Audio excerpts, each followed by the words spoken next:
Boa noite, seja muito bem-vindo ao TDM Entrevista. Hoje vamos falar de ciência. É nosso convidado David Gonçalves, biólogo, presidente da Associação para a Cooperação Científica entre a China e os países de língua portuguesa e diretor do Instituto de Ciências e Ambiente da Universidade de São José. Professor, boa noite, muito obrigado por ter vindo. Votos de um feliz ano novo. Boa noite, obrigado pelo convite e um bom ano para todos também. Obrigado.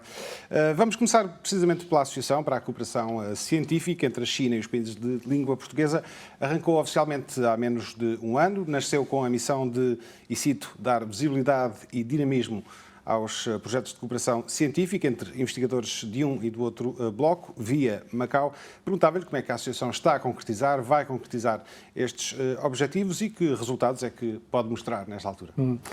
Se calhar deixe-me primeiro contextualizar um pouco como é que a Associação surgiu. Portanto, a Associação surgiu da vontade de um conjunto de investigadores que exercem o seu trabalho em várias instituições de ensino superior aqui em Macau e que acharam que se podia fazer um pouco mais do que aquilo que já se vinha a fazer no âmbito da cooperação científica entre a China e os países lusófonos através de Macau. Portanto, isso era um ponto que eu queria realçar, é que a vocação desta associação não é de promover e divulgar ações de cooperação científica entre a China e os países lusófonos direta, digamos assim, que não passe por Macau, mas sim ações que passem através de Macau. Portanto, a Associação começou as suas atividades em abril do ano passado, 2021, quando houve a primeira Assembleia Geral de Sócios e foram eleitos os corpos dirigentes e organizou um primeiro evento agora em dezembro do ano passado, que foi um evento co-organizado com a Associação dos Amigos da Nova Rota da Seda em Portugal e com o apoio da Fundação Jorge Álvares, da Fundação para a Ciência e Tecnologia de Portugal e também do Centro Cultural e Científico de Macau. E, portanto, nesse evento de 2 dias, aquilo que se procurou fazer foi dar um overview, digamos, sobre o que é que está a acontecer do ponto de vista de cooperação científica, neste caso só entre Portugal e China, não envolvendo os outros países lusófonos e também não através de Macau, portanto, de um modo geral. E ficou claro, aliás, numa apresentação muito bem organizada pelo professor Manuel Mira Godinho, do ISEG, que a cooperação científica entre a China e Portugal nunca esteve tão bem. Portanto, nós estamos com indicadores de produtividade científica muito mais elevados do que tínhamos há umas décadas atrás. Para ter uma ideia, no início dos anos 2000 estávamos a falar de se medirmos a produtividade científica pelo número de artigos científicos que são publicados em coautoria com investigadores da China e de Portugal. No início dos anos 2000 estávamos a falar de um universo de algumas dezenas de artigos por ano e agora andamos perto dos 1.500 artigos por ano, o que é de facto um número muito mais significativo. Já agora vou ter de lhe perguntar,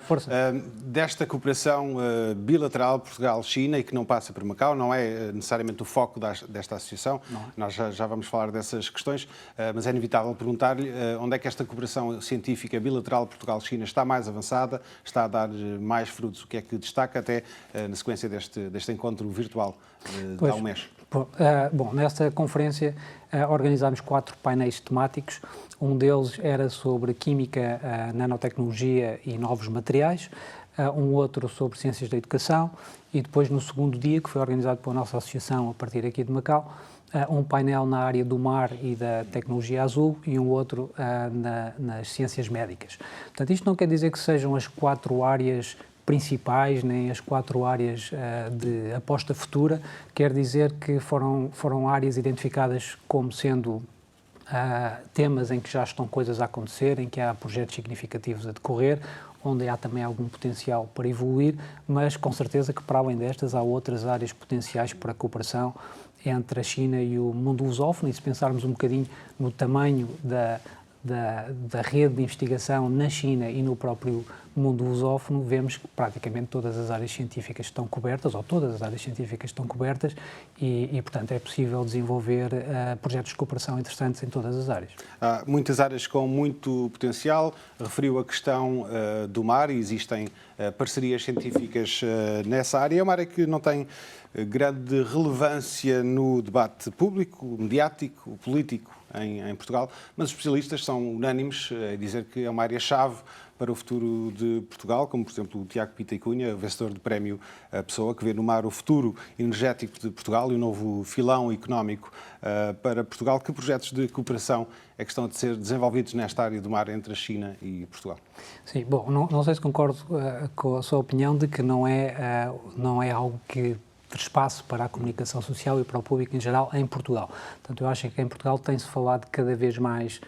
do mar e da importância do mar para a estratégia de desenvolvimento, neste caso de Portugal, do nosso país, e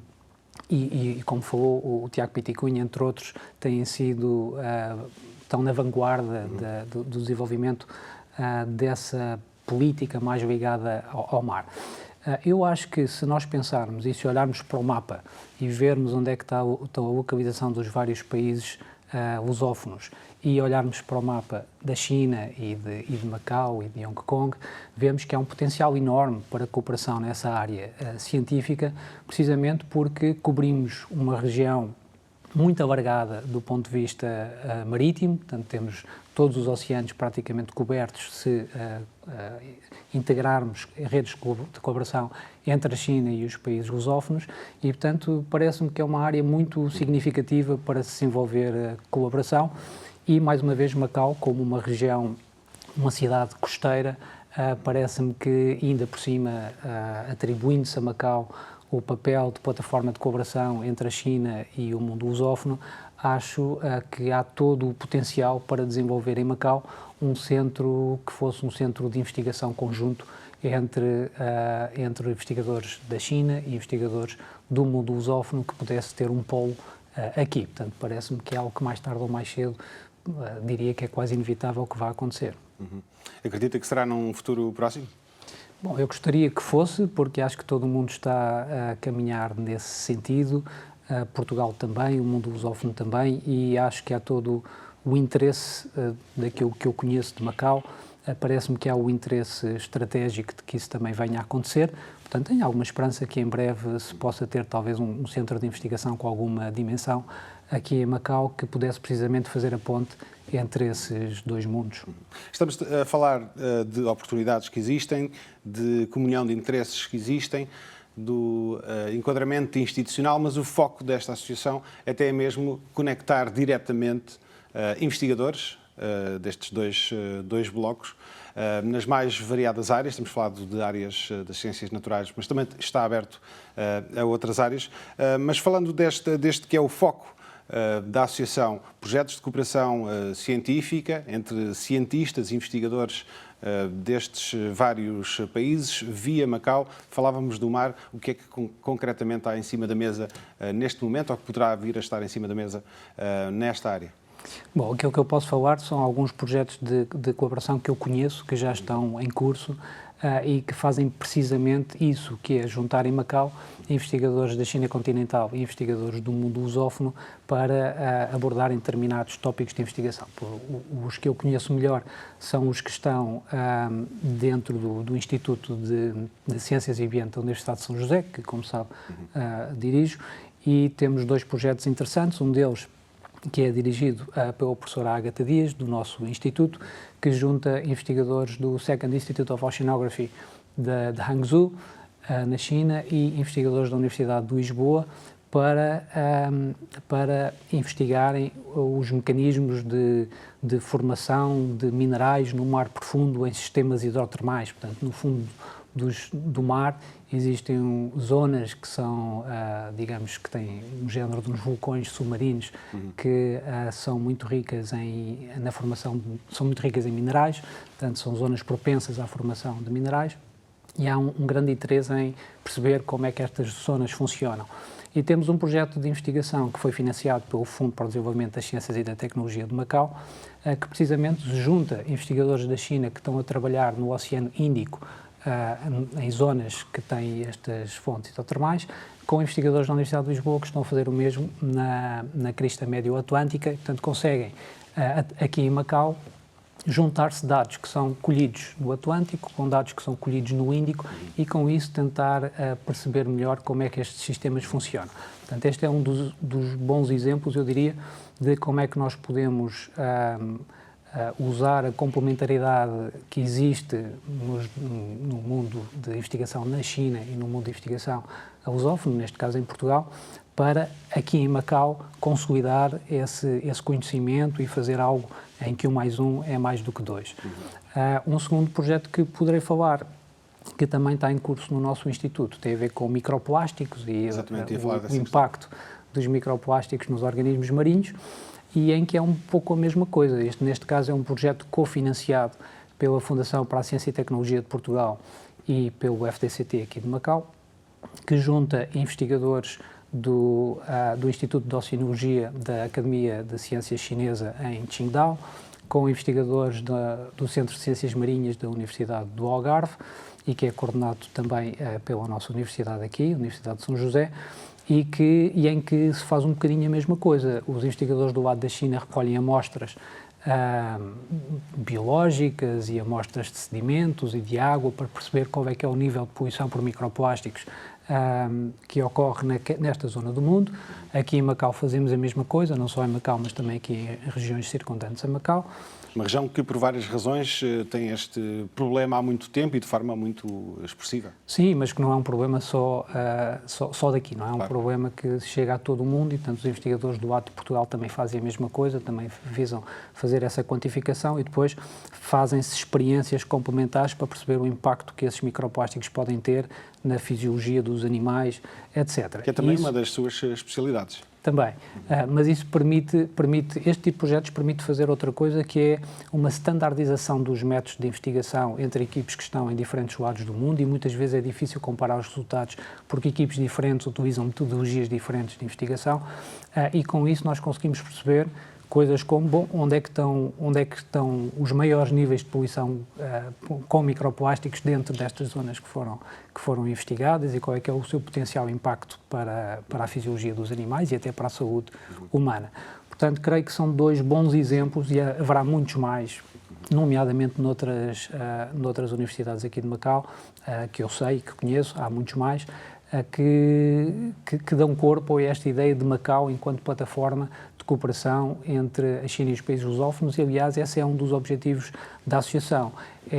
não só promover, mas também divulgar o que já existe. Existem muitos projetos como estes que eu acabei de dizer, que ficam um bocadinho escondidos dentro de cada uma das instituições de ensino, não são visíveis nem para os outros investigadores de Macau, nem para os investigadores que estão no mundo lusófono ou na China continental. E ao trazer à tona estes projetos e dar-lhes visibilidade, isto promove também ideias para projetos futuros e facilita a identificação de parceiros de investigação e de fontes de financiamento, e, portanto, é uma forma de alavancar também o desenvolvimento de outros projetos com base nos que já existem. Muito bem, vamos avançar e falar um pouco sobre as políticas ambientais de Macau, de uma forma mais geral. Nas linhas de ação governativa, Raimundo do Rosário reiterou que todos os edifícios públicos vão ter postos de carregamento para carros elétricos. O objetivo é estar em linha com as metas ambientais nacionais da China. Acha que estamos a caminhar suficientemente depressa para cumprir estes objetivos? Bom, o que eu posso dizer sobre isso é que eu sei que os objetivos traçados pela China, e Macau está alinhado com os objetivos traçados pela China, são muito ambiciosos, mas se há de facto neste momento alguém que está empenhado em cumprir esses objetivos, parece-me que é a China, e a questão energética é uma questão fundamental para o tópico das alterações climáticas e das emissões de carbono para a atmosfera, e, portanto, a eletrificação da frota automóvel em Macau é algo que já se fala há muito tempo. Do ponto de vista pessoal, parece-me que é um sítio ideal para se fazer, é um sítio em que os automóveis, as motas percorrem distâncias curtas, mas obviamente que isso é uma parte do problema. A outra parte do problema é onde é que se vai buscar a energia na mesma para alimentar essa frota de automóveis e de veículos elétricos, e aí talvez Macau pudesse ter um papel mais ativo do que aquilo que tem tido, nomeadamente através de parcerias que promovessem a produção de energia limpa. Como nós sabemos, Macau produz uma parte da sua energia elétrica aqui no território, mas a maior parte é importada e no cômputo geral vem na sua maioria ainda de combustíveis fósseis e portanto é necessário fazer uma transição rápida para outro tipo de energia se queremos de facto transformar a nossa frota de automóveis e de motas para uma frota verde, digamos assim, temos que também tratar da outra parte do problema, que é a parte da produção de energia. E outra parte do problema ambiental tem também a ver com a proteção das zonas verdes. Por exemplo, aqui em Macau destaca-se a zona dos mangais. Sim, quer dizer,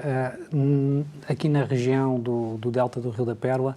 de facto, ao longo das últimas décadas tem havido um decréscimo significativo na área que está coberta por mangais, por estes importantes ecossistemas costeiros. Em Macau não é bem assim, em Macau tem havido alguma plantação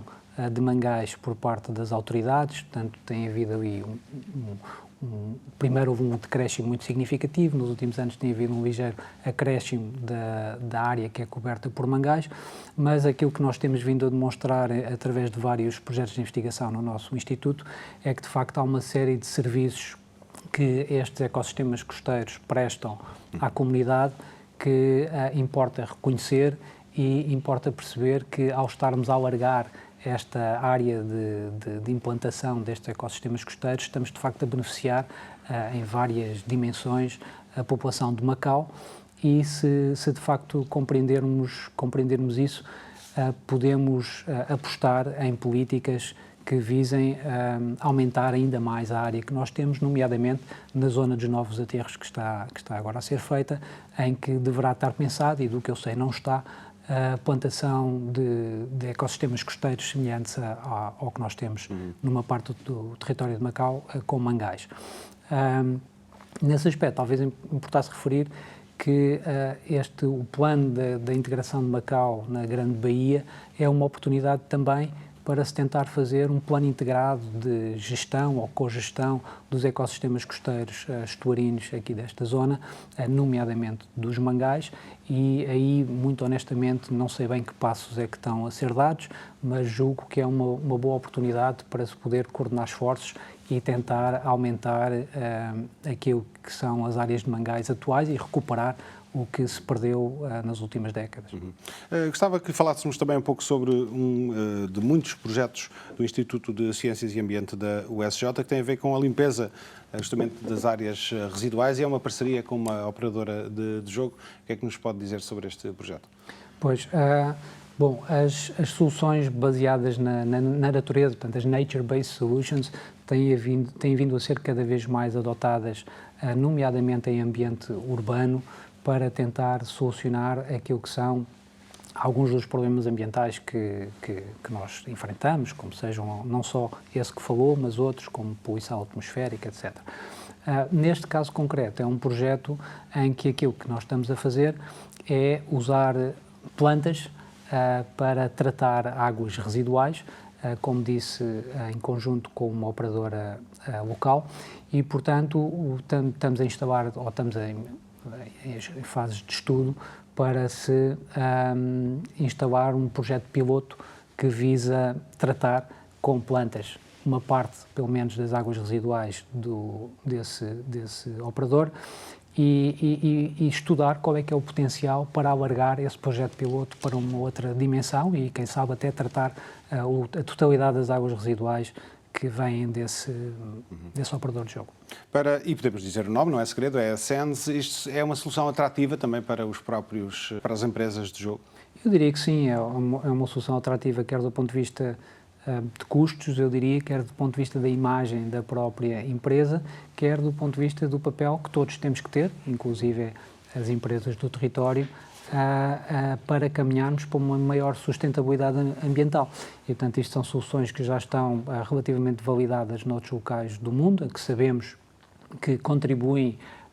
para uma maior eficiência e um maior equilíbrio ecológico nas regiões que adotam este tipo de soluções. E, portanto, Macau tem desafios muito grandes que são colocados devido à sua geografia e à sua densidade urbana e, portanto, nesse aspecto também será quase um caso de estudo para outras cidades semelhantes, perceber como é que esse tipo de soluções podem funcionar num ambiente tão urbanizado quanto Macau. Tem sublinhado que Macau tem feito um aumento expressivo do investimento na área da ciência, já falámos de algumas das vias através das quais esse investimento tem vindo a ser feito. Perguntava-lhe, como alguém do meio, que avaliação é que faz do perfil de investimentos feitos e dos resultados obtidos e se o progresso nesta área tem sido proporcional aos investimentos feitos. Bom, o progresso em termos de produtividade científica em Macau tem sido assinalável. Para ter uma ideia, nos anos 90, Macau produzia poucas dezenas de artigos científicos por ano e agora andamos perto dos 4.000 artigos científicos que são publicados a partir de Macau e numa tendência ascendente. Muito tem contribuído para isso o papel, enfim, das várias universidades aqui do território e se calhar, se me permite, fazia aqui um elogio ao professor Rui Martins, da Universidade de Macau, que teve um papel e tem tido um papel extremamente importante na dinamização da ciência local. E se olharmos para aquilo que tem sido a produção científica em Macau, em coautoria com investigadores do mundo lusófono, essa percentagem não é muito alta, ronda aos 5% do total de artigos publicados na região que são em coautoria com investigadores do mundo lusófono e, inclusivamente, tem estado a diminuir ligeiramente, não porque o número total esteja a diminuir, não está a aumentar, só que tem aumentado muito mais os artigos que não têm coautores do mundo lusófono. Portanto, eu diria que o investimento em ciência em Macau tem estado a dar bons frutos. Agora, o investimento em ciência implica alguma paciência. Portanto, os frutos que vêm da ciência muitas vezes não são óbvios. Ou mais frequentemente do que menos, os grandes saltos científicos e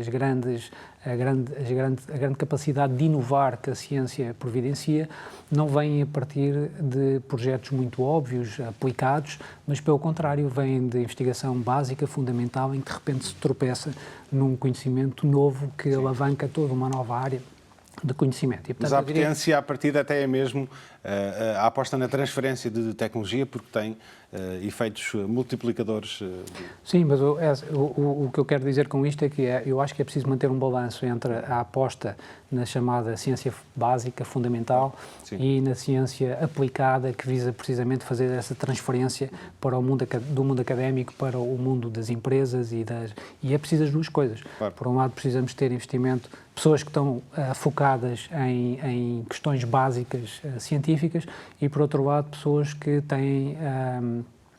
que estão mais focadas nesses projetos de transferência para o mundo empresarial. Portanto, eu diria que Macau está agora numa zona de transição em que há de facto, e sente-se, quem está no meio sente isto, sente-se de facto uma pressão grande para caminhar para a investigação que resulta em produtos palpáveis, claro, produtos que permitam, nomeadamente, contribuir para a diversificação económica do território. E muito embora eu compreenda esta vontade, não queria deixar de passar aqui esta mensagem de que a médio prazo, a longo prazo, é necessário manter investimento em ciência básica, porque quando olhamos para os indicadores de inovação e de aplicação tecnológica no mundo, vemos que são os países que mais investem em ciência básica, que têm níveis mais elevados,